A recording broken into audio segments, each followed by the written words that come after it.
এই মুহূর্তে আবহাওয়ার গুরুত্বপূর্ণ খবর, লাল সতর্কতা জারি করল ভারতীয় মৌসুম ভবন। উত্তর পশ্চিম ভারতে পশ্চিমী ঝঞ্ঝা প্রবেশ করবে 29-এর বদলে 30 তারিখে, এমনটা নতুন করে জানালো আবহাওয়া দপ্তর। আগামী কয়েকদিনে আবহাওয়া পরিস্থিতিতে বেশ কিছুটা পরিবর্তন রয়েছে, সেগুলি আমরা এই ভিডিওতে জানাবো। এর পাশাপাশি আরব সাগর এবং বঙ্গোপসাগরে এবং নিরক্ষীয় ভারত মহাসাগরে কোনো সিস্টেম তৈরি হবে কি না সেইটা আমরা আরও একবার চেক করে দেখব। অনেকে জিজ্ঞেস করছেন যে বঙ্গোপসাগরে কি কোনো ঘূর্ণিঝড় তৈরি হবে। আমরা মোটামুটি যেটা বলেছি যে এই মুহূর্তে সেই রকম কিছু দেখা যাচ্ছিল না, তাও একবার চেক করে দেখে নেব যে নতুন করে কোনো পরিস্থিতি উদ্ভব হওয়ার সম্ভাবনা তৈরি হচ্ছে কি না। পশ্চিমী ঝঞ্ঝাটা এগিয়ে আসলে সেটা বাংলাতে বৃষ্টিপাত দেবে কি না, যদি এগিয়ে আসে তাহলে তার প্রভাবটা কোন কোন এলাকার দিক পর্যন্ত আসতে পারে, নাকি ঝাড়খণ্ড পর্যন্ত হতে পারে, নাকি তারও আগে হতে পারে, সেটা আমরা দেখব। কারণ আবহাওয়া দপ্তর যেটা বলেছে যে 2 তারিখ পর্যন্ত মধ্য ভারত এই এলাকা পর্যন্ততে কিন্তু এর প্রভাবটা থাকতে পারে এবং এটা পূর্ব দিকে সরবে, ফলে কি অবস্থা হয় সেটা জানাবো। এর পাশাপাশি ঘন কুয়াশার প্রবল সতর্কতা কিন্তু জারি করেছে ভারতীয় মৌসুম ভবন। এর পাশাপাশি আলিপুর আবহাওয়া দপ্তর কী বলছে এবং বর্তমান সিস্টেম সম্পর্কে নতুন আপডেট উঠে এসেছে, সেগুলি আমরা এই ভিডিওতে আলোচনা করব। ভিডিওটিকে মনোযোগ সহকারে দেখুন। আজ আপনার এলাকায় ঠান্ডা হয়তো আগের থেকে অনেকটাই কমে গেছে, কনকনে ভাবগুলি নেই, কিন্তু ঠান্ডাটা আছে, একদম নেই এটা বলা যাবে না। হয়তো কোনো কোনো অংশে কলকাতা বা সংলগ্ন কিছু এলাকাতে হয়তো একটু কম থাকতে পারে, কিন্তু পশ্চিমের দিকে জেলাগুলিতে যে একদম ঠান্ডা নেই এটা কিন্তু বলা যাবে না। রাত থেকে সকালে কিন্তু ঠান্ডার আমেজটা এখনও রয়েছে ভালোই, তবে কনকনে ব্যাপারগুলো নেই। তাপমাত্রা যেহেতু কিছুটা উপরে রয়েছে, স্বাভাবিকের থেকে 2 থেকে 3 ডিগ্রি উপরে রয়েছে, তাই এই রকম পরিস্থিতি। উত্তরবঙ্গ জেলাগুলিতে কী পরিস্থিতি, বাংলার মধ্যভাগে কী পরিস্থিতি এবং উপকূলবর্তী এলাকা থেকে দক্ষিণের দিকে এলাকাগুলিতে কী প্রভাব হতে পারে, ত্রিপুরা, মিজোরাম, মণিপুর, ত্রিপুরা, বাংলাদেশের সমস্ত বিভাগগুলিতে এবং বিহার, ঝাড়খণ্ড, উড়িষ্যার দিক পর্যন্ত আমরা এখানে আলোচনা করব। ভিডিওটিকে দেখতে থাকুন। আপনার এলাকা কমেন্টটা অবশ্যই উল্লেখ করবেন। প্রথমে একবার দেখে নিই ভারতীয় মৌসুম ভবন এবং আলিপুর আবহাওয়া দপ্তর কী বলছে, তারপর আমরা এখানে ফেরত আসছি, দিয়ে পুরো বিষয়গুলোকে দেখাবো। একটু সময় দিয়ে পুরো বিষয়গুলোকে দেখে নিন। আমাদের আপডেট ভালো লাগলে লাইক করে দেবেন এবং শেয়ার করতে পারেন যদি সতর্কতা মনে করেন। আর নতুন হলে অবশ্যই চ্যানেলটির সঙ্গে থাকুন, সাবস্ক্রাইব করে রাখুন। আশা করি ভবিষ্যতে উপকৃত হবেন। তো বন্ধুরা, ইতিমধ্যে ভারতীয় মৌসুম ভবন যে আপডেটটা প্রকাশ করেছে, দেখুন 26 তারিখে এখানে কিন্তু সতর্কতা রয়েছে। আমাদের একটু প্রথমে ছবিটা দেখিয়ে দিই, তাহলে বুঝতে পারবেন। দেখুন, লাল সতর্কতা জারি হয়েছে, কমলা সতর্কতা জারি রয়েছে। এই যে এলাকাগুলো দেখছেন উত্তর পশ্চিম ভারতের এই এলাকাগুলিতে ব্যাপক পরিমাণে কিন্তু সতর্কতা রয়েছে এবং এখানে উত্তর পূর্ব ভারত মানে আসাম, মেঘালয় এবং তার সঙ্গে ত্রিপুরা, মিজোরাম, মণিপুর এই সাইডটাতেও কিছুটা সতর্কতা রয়েছে। উড়িষ্যার দিকেও রয়েছে সতর্কতা। এগুলোতে কিন্তু ঘন থেকে অতি ঘন কুয়াশা কোনো কোনো অংশে থাকতে পারে। অর্থাৎ বুঝতে পারছেন যে ঘন কুয়াশার দাপট এমনটাই যে লাল সতর্কতা জারি করতে বাধ্য হয়েছে আবহাওয়া দপ্তর। অনেকক্ষণ পর্যন্ত ঘন কুয়াশা থাকছে, বেশ কিছু অংশে ভালোভাবে দেখাও যাচ্ছে না, ফলে যান চলাচলের ক্ষেত্রে একটা সমস্যা কিন্তু হতে পারে, যার জন্য হয়তো আবহাওয়া দপ্তর এই লাল সতর্কতা জারি করেছে। 27 তারিখ, তার মানে 28 তারিখ সকালবেলা পর্যন্তও কিন্তু বা 29 তারিখ সকাল পর্যন্ত কিন্তু এই ব্যাপার লক্ষ্য করা যেতে পারে উত্তর পশ্চিম ভারতে।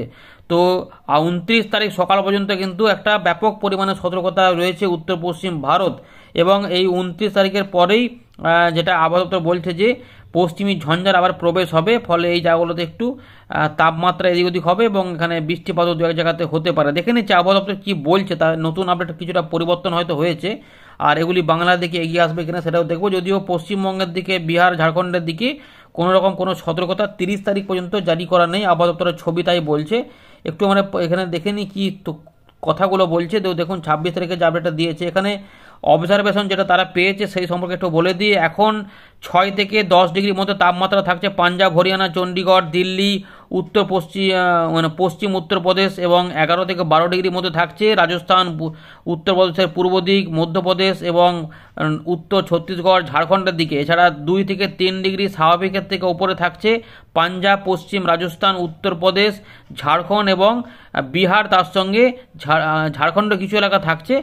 এর পাশাপাশি যেটা দেখা যাচ্ছে যে গাঙ্গেয় পশ্চিমবঙ্গ এবং গুজরাট এবং উত্তর পূর্ব ভারত, আসাম, মেঘালয়, মিজোরাম, মণিপুর, ত্রিপুরা ওই সাইডটাতেও কিন্তু স্বাভাবিকের থেকে উপরে তাপমাত্রা রয়েছে। অর্থাৎ ঠান্ডা যে একটু কম রয়েছে সেটা কিন্তু এখান থেকে পরিষ্কার, কারণ তাপমাত্রা স্বাভাবিকের থেকে বেশি রয়েছে। এদিকে ঘন কুয়াশা এ সমস্ত কিছু লক্ষ্য করা গেছে, এটা নিয়ে আর বলছি না। এবারে কি পূর্বাভাস দিচ্ছে সেটা নিয়ে একটু বলে দিই। ভারতীয় মৌসুম ভবন যে বক্তব্য 5 দিনের জন্য যে খবর দিচ্ছে, এখানে ওয়েদার সিস্টেম ওয়ার্নিং এই সমস্ত দেওয়া রয়েছে। ঘন বেশ করে হচ্ছে যে ঘন থেকে অতি ঘন কুয়াশা, এইটা লক্ষ্য করা যাবে একদম সকালের দিক থেকে, সকালের দিকে। সেটা হচ্ছে যে পাঞ্জাবের দিকে 31শে ডিসেম্বর পর্যন্ত, হরিয়ানা, চণ্ডীগড়, দিল্লি, উত্তরপ্রদেশের দিকে 29শে ডিসেম্বর পর্যন্ত, এবং উত্তর রাজস্থান, উত্তর মধ্যপ্রদেশের দিকে 27শে ডিসেম্বর পর্যন্ত বলেছিল আবহাওয়া দপ্তর। বলেছে আর কি এর পাশাপাশি ঘন কুয়াশা থাকবে আসাম, মেঘালয়, মিজোরাম, মণিপুর, ত্রিপুরা 27 থেকে 31শে ডিসেম্বর, অর্থাৎ বুঝতে পারছো 27 থেকে 31শে ডিসেম্বর মানে 1 জানুয়ারির দিকেও হয়তো দেখা যাবে যে কুয়াশার দাপট থাকবে। এর পাশাপাশি হরিয়ানা, চণ্ডীগড়, দিল্লি, উত্তরপ্রদেশ, উড়িষ্যা, উত্তরাখণ্ড এগুলোতেও কিন্তু সকালের দিকে ঘন কুয়াশা থাকতে পারে। পশ্চিমবঙ্গের নাম এখানে বলা নেই। এদিকে নতুন করে একটি পশ্চিমী ঝঞ্ঝা ফ্রেশ ওয়েস্টার্ন ডিস্টারব্যান্স এখানে এফেক্ট দিচ্ছে উত্তর পশ্চিম ভারতে। প্রথমে বলছিল 30শে ডিসেম্বর, সেটা কিন্তু একদিন পিছিয়ে 29শে ডিসেম্বর বলছিল, সেটা আবার 30শে ডিসেম্বর করেছে। এখানে নতুন একটা পরিবর্তন। এর পাশাপাশি এটার প্রভাবে বলছে যে বৃষ্টিপাত হবে এখানে উত্তর পশ্চিম ভারত এবং সংলগ্ন মধ্য ভারতে 2 জানুয়ারি পর্যন্ত 2024 30 থেকে শুরু হবে এবং 2 জানুয়ারি 4 দিন এখানে কিন্তু সম্ভাবনা থাকবে।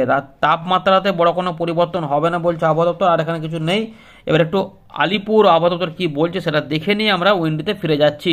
দেখুন বন্ধুরা, ইতিমধ্যে আলিপুর আবহাওয়া দপ্তর 26 তারিখ সন্ধ্যাবেলাতে আপডেট প্রকাশ করে দিয়েছে। দেখি কিছু পরিবর্তন করেছে কিনা। উত্তরবঙ্গে কোনো পরিবর্তন নেই। সিকিমের দিকে একটুখানি সামান্য একদিন বাড়া কমা করেছে, বৃষ্টিপাত বা তুষারপাত। তারপরে শুকনো আবহাওয়া, গাঙ্গেয় পশ্চিমবঙ্গেও শুকনো আবহাওয়া থাকছে, তবে সকালের দিকে কিছু কিছু এলাকাতে হয়তো কুয়াশা দেখা যেতে পারে। একদম সকালের দিকে হালকা থেকে মাঝারি মানে কুয়াশা। বিহারের দিকেও হালকা থেকে মাঝারি মানে কুয়াশা থাকবে। আর ঝাড়খণ্ডে কোনো কুয়াশার কথা বলছে না, শুকনো আবহাওয়া। উড়িষ্যার দিকে হালকা থেকে মাঝারি মানে কুয়াশা থাকবে 3 দিন, তারপর এটা আস্তে আস্তে আবার শুকনো হবে, মানে কমে যাবে আর কি ব্যাপারগুলো। আন্দামান নিকোবর দ্বীপপুঞ্জ তেমন নর্মাল থেকে সেরকমই থাকবে। তাপমাত্রা বড় কোনো পরিবর্তন নেই। সতর্কতা শুধুমাত্র উড়িষ্যার দিকে রয়েছে, ঘন কুয়াশা সতর্কতা। আর আন্দামান নিকোবর দ্বীপপুঞ্জের ওইদিকে ফিশারম্যানদের একটা সতর্কতা, দক্ষিণ আন্দামান সাগরে এখানে ঝোড়ো হাওয়া থাকার জন্য 26 তারিখ দিক পর্যন্ত বলেছিল সতর্কতা। তো বন্ধুরা, আমরা চলে এলাম উইন্ডের লাইভ স্ক্রিনে। আমরা একটু দেখে নিই নিম্নচাপ ঘূর্ণিঝড় কিছু হওয়ার চান্স আছে কি না। তো আমরা মেঘমালাতে দেখে নিচ্ছি। তো দেখুন 28, 29, 30 কোনো ঘূর্ণাবর্ত আপাতত পাওয়া যাচ্ছে না। 30 হয়ে গেল, 31শে ডিসেম্বর বছর শেষ হয়ে গেল, কোনো ঘূর্ণাবর্ত সেভাবে পাওয়া যাচ্ছে না। 1 জানুয়ারি 2024 প্রবেশ করছে। ইসিএম ডব্লিউএম মডেল অনুযায়ী 3 তারিখের দিকে একটা ঘূর্ণাবর্ত এই এলাকার মধ্যে দেখা যাচ্ছে সামান্যভাবে, খুবই হালকা টাইপের, কিন্তু বড় কোনো ঘূর্ণাবর্ত পাওয়া যাচ্ছে না যে কোনো সিস্টেম হবে। এটা ইসিএম ডব্লিউএম মডেল মনে হচ্ছে দেখলাম। আমরা একটু জিএফএসটা চালিয়ে দেখি। জিএফএসে কি পাওয়া যাচ্ছে? জিএফএসে দেখা যাচ্ছে যে ডিসেম্বরের শেষের দিকে একটা এই নিরক্ষীয় ভারত মহাসাগর সংলগ্ন দক্ষিণ পূর্ব আরব সাগর, এখানে তামিলনাড়ু কেরালার উপকূলের দিকে দেখুন একটা ঘূর্ণাবর্তর মতো পাওয়া যাচ্ছে। এই যে নিম্নচাপ মতো পাওয়া যাচ্ছে, যেটা মিলিয়ে যাচ্ছে, কিন্তু বড় কোনো সিস্টেম হবে না বলেই দেখা যাচ্ছে। সুতরাং এখনই নিম্নচাপ বা ঘূর্ণিঝড় হওয়ার মতো কিন্তু ব্যাপার নেই, কারণ দুটো মডেলে একই রকম আসছে না। তবে এই জায়গাতে একটু ঘূর্ণি তৈরি হচ্ছে, কিন্তু বাকি জায়গার আবহাওয়া অনুকূল নেই সমুদ্রে, তাই এখন ওই রকম কিছু হবে বলে মনে হচ্ছে না। সুতরাং ঘূর্ণিঝড় নিম্নচাপ নিয়ে এখনই আতঙ্কিত হওয়ার কোনো প্রয়োজন নেই, এমনটা কিন্তু এই মুহূর্তে বোঝা যাচ্ছে। আমরা এবার একটু সিস্টেমগুলি সম্পর্কে দেখি, যেটা এখন হচ্ছে পশ্চিমী ঝঞ্ঝার ফলে বৃষ্টিপাত এবং সেগুলো এগিয়ে যাওয়ার কি সম্ভাবনা সেগুলি দেখব। এই মুহূর্তে তো পরিষ্কার থাকবে, শুধুমাত্র এখানে ঘন কুয়াশা এই এলাকাতে থাকবে। তো 29-এর জায়গায় 30 তারিখ আসবে পশ্চিমী ঝঞ্ঝা। দেখুন পশ্চিমী ঝঞ্ঝা এই যে হচ্ছে পশ্চিমী ঝঞ্ঝাটা আসছে, যেটা দেখুন আস্তে আস্তে এই যে এইখান থেকে আস্তে আস্তে এই দুটো মিলিত হচ্ছে। দেখুন আস্তে আস্তে এগুলো এইভাবে পশ্চিমী ঝঞ্ঝাটা দেখুন ইরান, আফগানিস্তান হয়ে এগুলো পাকিস্তানের উপর দিয়ে আমাদের হিমালয়ের পশ্চিম ভাগে এবং উত্তর পশ্চিম ভারতে এটা প্রবেশ হচ্ছে 30 তারিখে। 29 তারিখে বলছিল, এটা কিন্তু 30 তারিখে দেখা যাচ্ছে এই যে প্রবেশ হচ্ছে। দেখুন এবারে প্রবেশ হয়ে যাওয়ার পর সেটা আস্তে আস্তে পূর্ব দিকে এগোতে থাকবে এবং এর ফলে এই এলাকা পর্যন্ত কিছুটা মেঘাচ্ছন্ন হচ্ছে এবং এটা নেপালের উপর দিয়ে আমাদের এই দিক দিয়ে যাচ্ছে, কিন্তু এইগুলো মেঘাচ্ছন্ন করছে দেখা যাচ্ছে। দেখুন এইগুলো একটু গোয়ালিয়র এই পর্যন্ত 2 তারিখ পর্যন্ত বলেছে এই এলাকাতে 30 থেকে 2-এর মধ্যে এখানে কিছুটা বৃষ্টিপাত হতে পারে। তো মেঘ মেঘ যাচ্ছে এখন। দেখুন 1 তারিখ হয়ে গেল, 2 তারিখ হয়ে গেল, 2 তারিখের দিকে দেখা যাচ্ছে এই এলাকাগুলো একটু মেঘাচ্ছন্ন হওয়ার চেষ্টা করছে।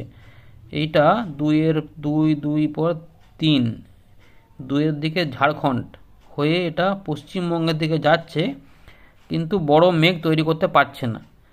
তাই একটু মেঘলা মেঘলা হয়তো থাকতে পারে। দেখুন বৃষ্টিপাতের মতো মেঘ কিন্তু হচ্ছে না। পশ্চিমবঙ্গে দেখাচ্ছে, গাঙ্গেয় পশ্চিমবঙ্গে, যেগুলো একটু মেঘলা মেঘলাই হবে, কিন্তু এতে বৃষ্টিপাতের মতো মেঘ কিন্তু নয়। এগুলো সব সেই ঝাপসা আকাশের মতো মেঘ আর কি। তো দেখুন বৃষ্টিপাতের কোনো চিহ্ন কিন্তু এখান থেকে আমরা আপাতত এখানে খুঁজে পাচ্ছি না, এইটুকু কিন্তু লক্ষ্য করা যাচ্ছে। সুতরাং যদি কিছু থাকে তাহলে সেটা হয়তো ম্যাক্সিমাম ধানবাদ মানে ঝাড়খণ্ড পর্যন্ত।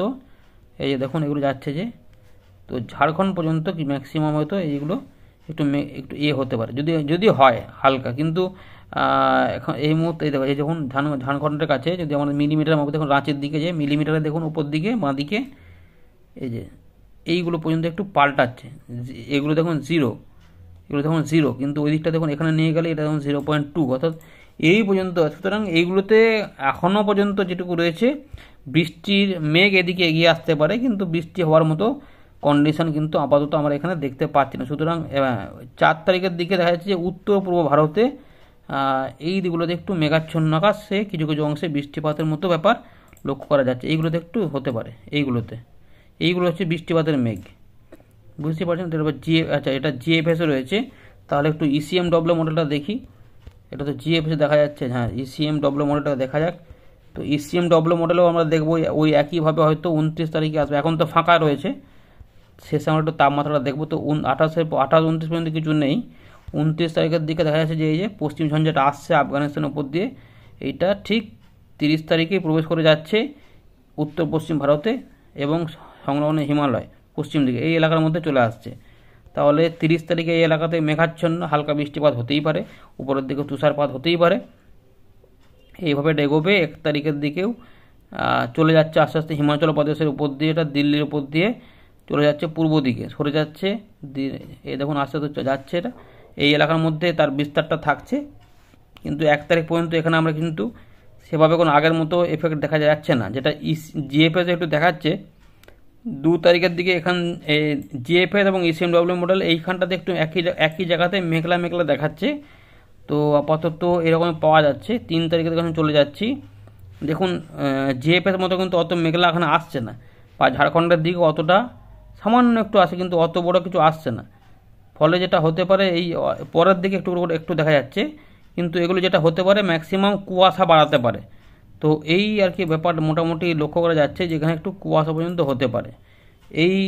সুতরাং এইগুলো আরও সরবে, ফলে এইগুলোতে যেটা হবে হালকা থেকে মাঝারি মানে কুয়াশা বা কোনো কোনো অংশে একটু ঘন কুয়াশা এগুলোতে পরবর্তী ক্ষেত্রে দিতে পারে এই ব্যাপারগুলো। সুতরাং আলিপুরদুয়ার, কোচবিহার, জলপাইগুড়ি, মালদা, উত্তর দক্ষিণ দিনাজপুর এবং আমাদের গাঙ্গেয় পশ্চিমবঙ্গের 15টি জেলা, সেটা পুরুলিয়া, বীরভূম, মুর্শিদাবাদ, নদিয়া যাই হোক, বা মধ্যভাগে যে সমস্ত জেলাগুলি রয়েছে, বাঁকুড়া, হুগলি, এছাড়াও উপকূলবর্তী এলাকা যেগুলো রয়েছে মেদিনীপুর, ঝাড়গ্রাম, কলকাতা, হাওড়া, হুগলি, 24 পরগনা, এগুলোতে কিন্তু সেরকমভাবে, বা বাংলাদেশে খুলনা, বরিশাল, চট্টগ্রামেও, ঢাকা বিভাগ সহ রাজশাহীর দিকে কোনো এফেক্ট সেভাবে না থাকারই কথা।